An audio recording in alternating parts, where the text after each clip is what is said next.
This is going to be a video tutorial on how to create a mouse pointer trail in Windows 10. Let me jump over to my desktop here. I am on my desktop now. To create a mouse pointer trail in Windows 10, you want to first go to Settings. I'm going to go down to the lower left-hand corner, down to my little start icon. I'm going to right-click on that. Then I'm going to go up to where it says Settings, and I'm going to click on Settings.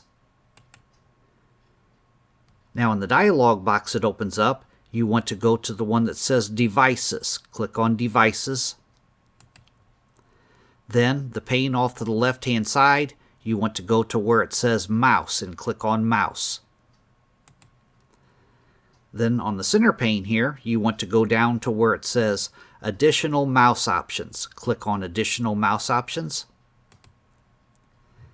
And in this little dialog box that opens up here, these tabs across the top up here, you want to go to the one that says Pointer Options and click on Pointer Options.